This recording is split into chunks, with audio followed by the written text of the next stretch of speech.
ତେବେ ଜୁନ୍ ମାସ 3 ତାରିଖ ବୁଧବାର ଅର୍ଥାତ୍ ଆଜି ମଧ୍ୟାହ୍ନ ସୁଦ୍ଧା ରାଜ୍ୟରେ କାଳବୈଶାଖୀ ବର୍ଷା ହେବାର ସମ୍ଭାବନା ରହିଛି। ଆଉ ଆଜି ରାଜ୍ୟର 9ଟି ଜିଲ୍ଲାଗୁଡ଼ିକୁ ଅରେଞ୍ଜ ୱାର୍ଣ୍ଣିଂ ଜାରି କରାଯାଇଥିବା ବେଳେ 14ଟି ଜିଲ୍ଲାଗୁଡ଼ିକୁ ୟେଲୋ ୱାର୍ଣ୍ଣିଂ ଜାରି କରିଛି ଭୁବନେଶ୍ୱରସ୍ଥିତ ଆଞ୍ଚଳିକ ପାଣିପାଗ ବିଜ୍ଞାନ କେନ୍ଦ୍ର। ତେବେ ଆସନ୍ତା 24 ଘଣ୍ଟା ମଧ୍ୟରେ ଅର୍ଥାତ୍ ଆଜି ସକାଳଠାରୁ ଆସନ୍ତାକାଲି ସକାଳ ପର୍ଯ୍ୟନ୍ତ କାଳବୈଶାଖୀ ପ୍ରଭାବରେ ରାଜ୍ୟରେ ବର୍ଷା ଜାରି ରହିବ।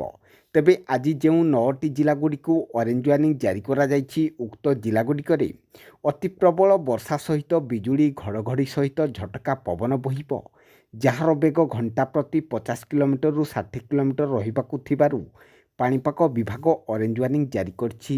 ଆଉ ସେହିପରି ଯେଉଁ 14ଟି ଜିଲ୍ଲାଗୁଡ଼ିକୁ ୟେଲୋ ୱାର୍ଣ୍ଣିଂ ଜାରି କରାଯାଇଛି ଉକ୍ତ ଜିଲ୍ଲାଗୁଡ଼ିକରେ ବର୍ଷା ବିଜୁଳି ଘଡ଼ଘଡ଼ି ସହିତ ଝଟକା ପବନ ବହିବ, ଯାହାର ବେଗ ଘଣ୍ଟା ପ୍ରତି 40 କିଲୋମିଟରରୁ 50 କିଲୋମିଟର ରହିବ।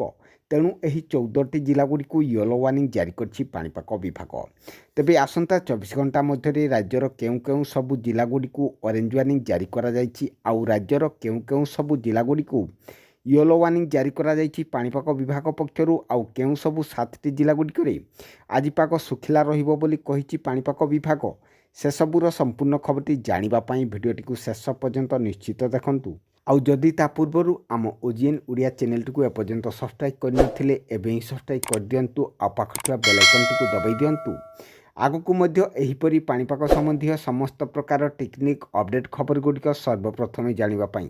ତେବେ ଜୁନ୍ 4 ତାରିଖ ସୁଦ୍ଧା ଦକ୍ଷିଣ ପଶ୍ଚିମ ଏବଂ ଦକ୍ଷିଣ ପୂର୍ବ ଆରବ ସାଗରର କିଛି ଅଂଶ ଏବଂ ଲକ୍ଷାଦ୍ୱୀପପୁଞ୍ଜ, କେରଳ ଏବଂ ତାମିଲନାଡୁର କିଛି ଅଂଶ, ଦକ୍ଷିଣ ପଶ୍ଚିମ ପଶ୍ଚିମ କେନ୍ଦ୍ରୀୟ ଏବଂ ଉତ୍ତର ପୂର୍ବ ବଙ୍ଗୋପସାଗର କିଛି ଅଂଶ ଏବଂ ଦକ୍ଷିଣ ପୂର୍ବ ବଙ୍ଗୋପସାଗର ଅବଶିଷ୍ଟ ଅଂଶରେ ଦକ୍ଷିଣ ପଶ୍ଚିମ ମୌସୁମୀ ବାୟୁର ଆଗକୁ ବଢ଼ିବା ପାଇଁ ପରିସ୍ଥିତି ଅନୁକୂଳ ରହିଛି ବୋଲି ପାଣିପାଗ ବିଭାଗ କହିଛି।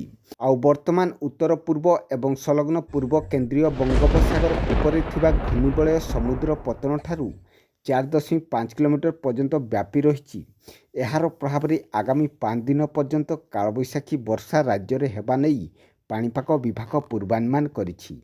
ତେବେ ଆଜି ଅରେଞ୍ଜ ୱାର୍ଣ୍ଣିଂ ଜାରି କରାଯାଇଥିବା 9ଟି ଜିଲ୍ଲାଗୁଡ଼ିକ ମଧ୍ୟରୁ ନବରଙ୍ଗପୁର, କଳାହାଣ୍ଡି, ସୁନ୍ଦରଗଡ଼, କେନ୍ଦୁଝର, ମୟୂରଭଞ୍ଜ, ବାଲେଶ୍ୱର, ଭଦ୍ରକ, ଯାଜପୁର, କେନ୍ଦ୍ରାପଡ଼ା ଆଉ ସେହିପରି ୟେଲୋ ୱାର୍ଣ୍ଣିଂ ଜାରି କରାଯାଇଥିବା 14ଟି ଜିଲ୍ଲାଗୁଡ଼ିକ ମଧ୍ୟରୁ ଢେଙ୍କାନାଳ, କଟକ, ଜଗତସିଂହପୁର, ଖୋର୍ଦ୍ଧା, ପୁରୀ, ନୟାଗଡ଼, ଅନୁଗୁଳ, ବୌଦ୍ଧ, କନ୍ଧମାଳ, ଗଞ୍ଜାମ, ଗଜପତି, ରାୟଗଡ଼ା, କୋରାପୁଟ ଏବଂ ମାଲକାନଗିରି ରହିଥିବା ବେଳେ ଆଉ ଆଜି ଦିନରେ ପାଗ ଶୁଖିଲା ରହିବାକୁ ଥିବା 7ଟି ଜିଲ୍ଲାଗୁଡ଼ିକ ମଧ୍ୟରୁ ଝାରସୁଗୁଡ଼ା, ଦେବଗଡ଼, ବରଗଡ଼, ସମ୍ବଲପୁର, ବଲାଙ୍ଗୀର, ନୂଆପଡ଼ା ରହିଅଛି। ତେବେ ଆପଣଙ୍କର ଜିଲ୍ଲାରେ ପାଗ କିପରି ରହିଛି ଆଉ ଆପଣମାନେ କେଉଁ ଜିଲ୍ଲାରୁ ଦେଖୁଛନ୍ତି ତାହା କମେଣ୍ଟ କରନ୍ତୁ। ତା ସହିତ ସାଙ୍ଗସାଥୀମାନଙ୍କୁ ଭିଡ଼ିଓଟି ସେୟାର କରନ୍ତୁ, ଯାହାଫଳରେ ସେମାନେ ମଧ୍ୟ ଆଜିକାର ପାଣିପାଗର ଅପଡେଟ୍ ସୂଚନା ଜାଣିପାରିବେ।